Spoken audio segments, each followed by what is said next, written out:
Do, do, do, do, do, do, do, do, do, do, do.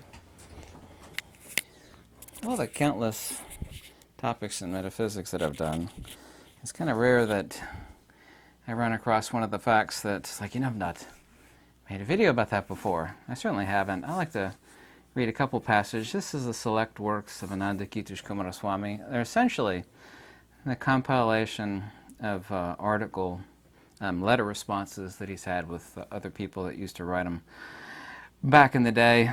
A lot of them are ignorant, of course, bold statements. The way things even are now, where various religious entities will go after others. It was certainly more so amplified in the early 1900s. Kumaraswamy actually died in 1947. I was friends with his son, Ramapi Kumaraswamy, who was a cardiac surgeon. He said I had the rights to all of his father's works, as long as I didn't charge for them, which of course I'd never had any plans of charging for them.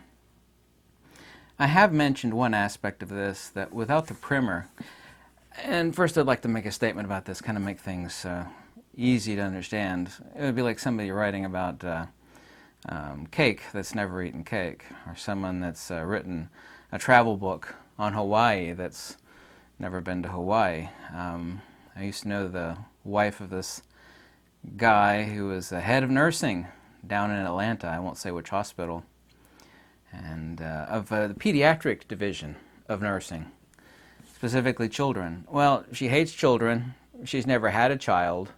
She doesn't like children.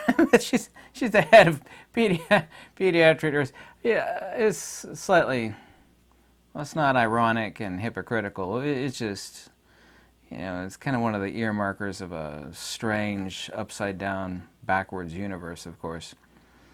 But I have talked before about the fact that no one can talk about anything intelligently without a primer. They have to understand something.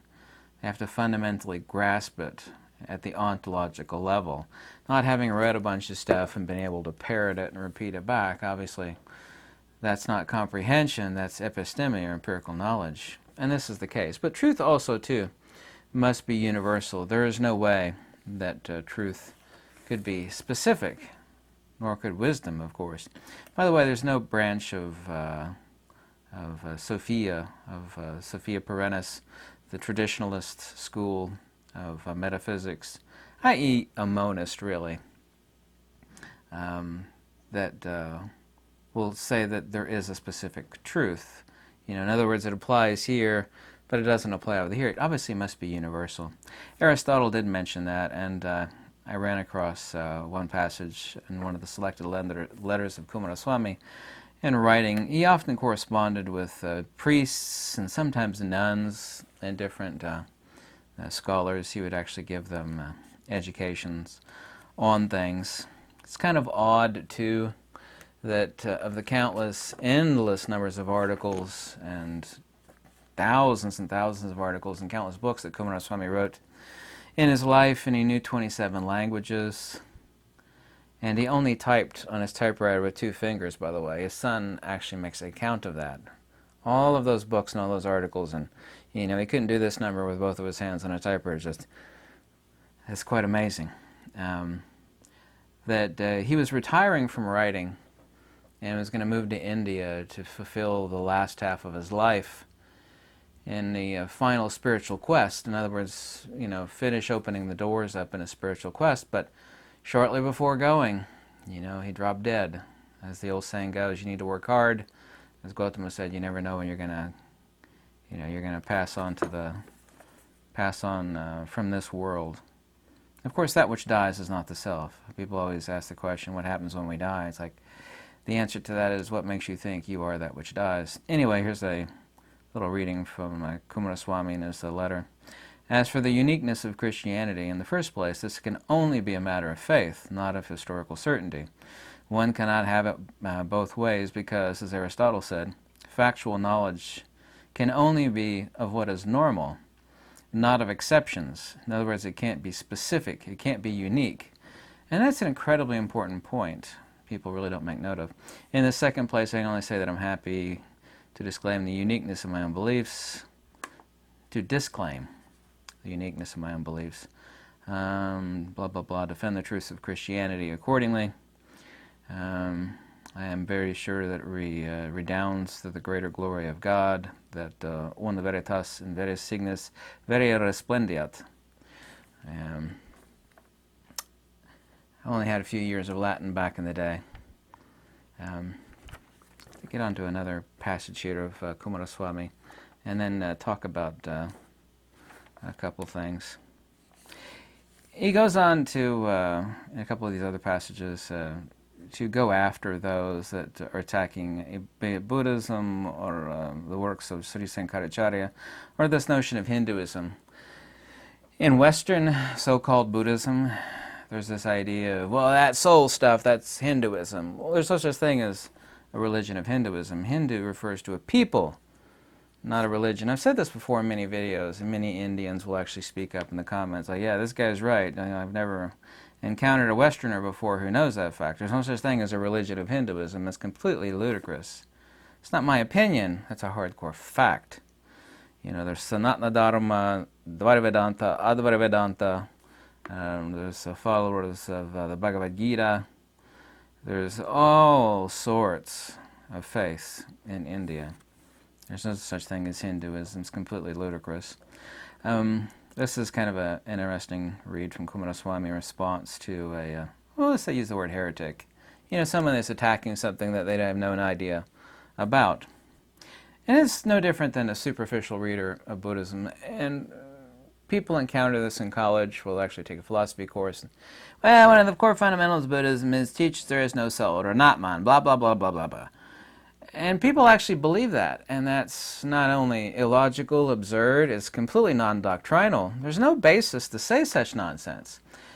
Where did that come from then? It actually came from the Theravadeens, all those yellow-robed guys you actually see running around Southeast Asia, specifically Ceylon. They came from the Sarvastivadins. Sarvastivadins literally means Sarvastivada. This is all there is ism. Yeah?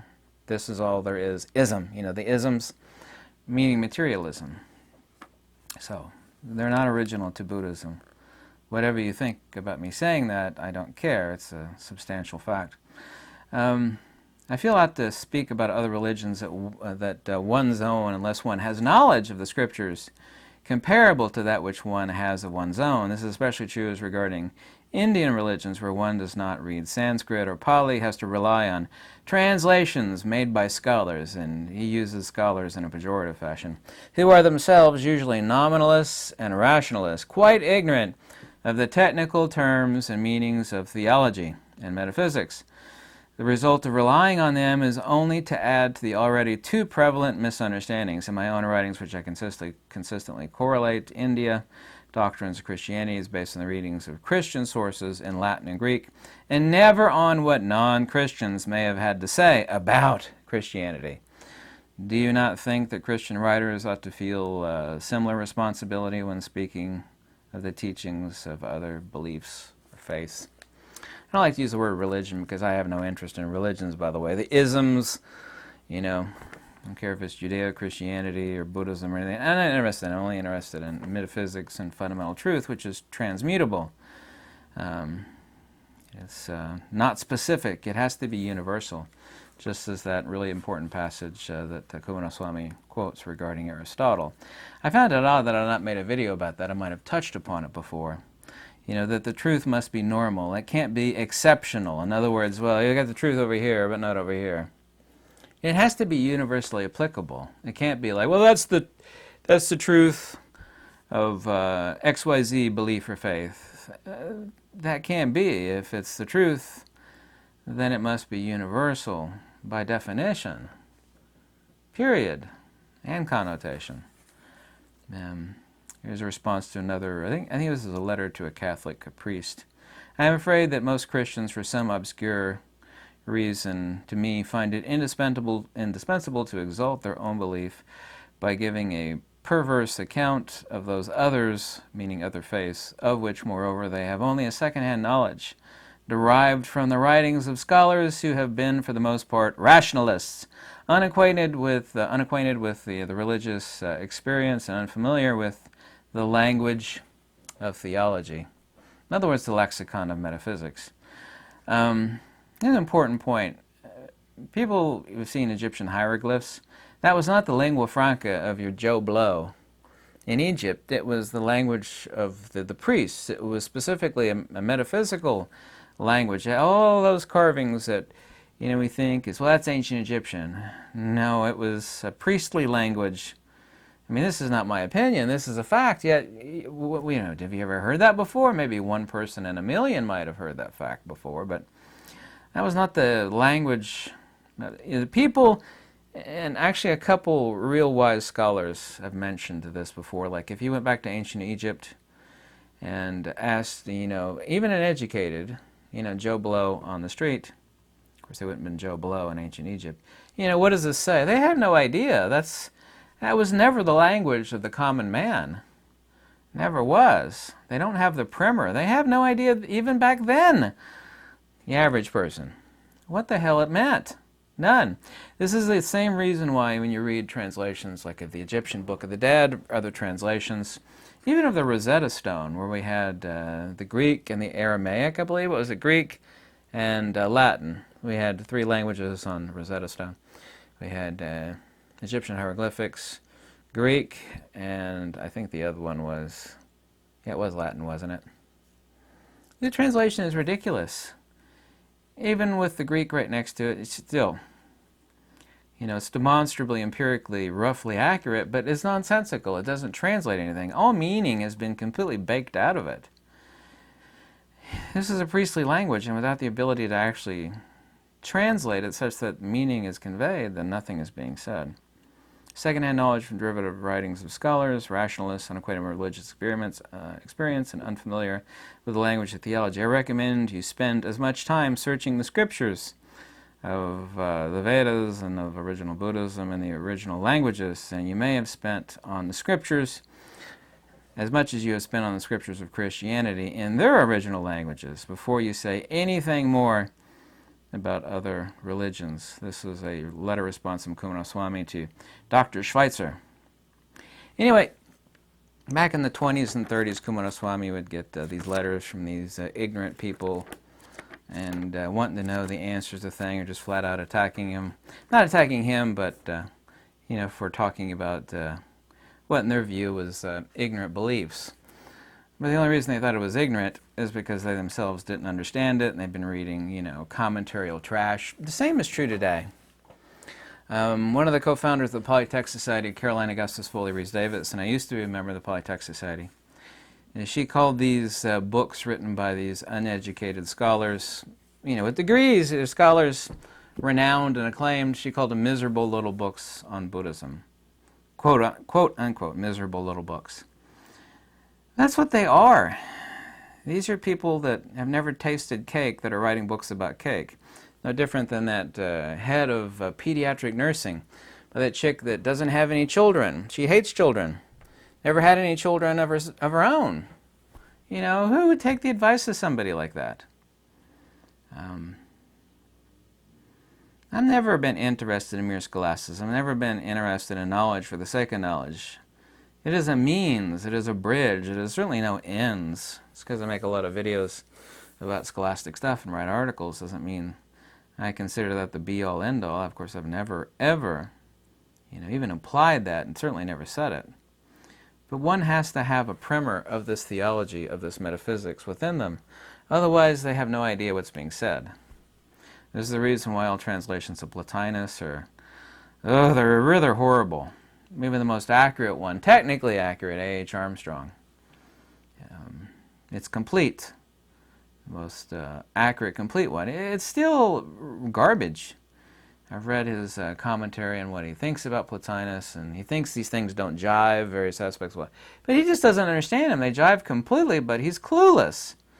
He's just this fat Christian scholar who's never, experienced what is being taught regarding the epistrophe of Plotinus. He has no idea what monistic metaphysics is. I've read his articles and his, specifically his articles on monistic emanationism. He's completely clueless. He thinks there's all these contradictory things. He just doesn't understand it at all. He doesn't have within himself, he's dead now, what is being said. He doesn't have within himself the primer. He has no idea. That's the reason why these translations are so horrible. You know, you read them, it's like, well, you know, you can see it's really heavy stuff, but it doesn't speak to me. It doesn't speak to you because it was written by a scholar. I have no clue what's being said, which is unfortunate. But also true when it comes to metaphysics, the truth definitely must be universal. It cannot be specific, it cannot be unique, and it can't, like, well, it exists over there, you know, but these people have their own truth. And it can't work that way. Mother Nature can't work that way. You know, natural order cannot exist that way. It's completely impossible, illogical, and absurd. So, this is a great little book to get. Anyway, it's a collection of articles called Selected Works of Kumaraswamy. The PDF, thanks to me, is available out there to get. It's quite a hefty book.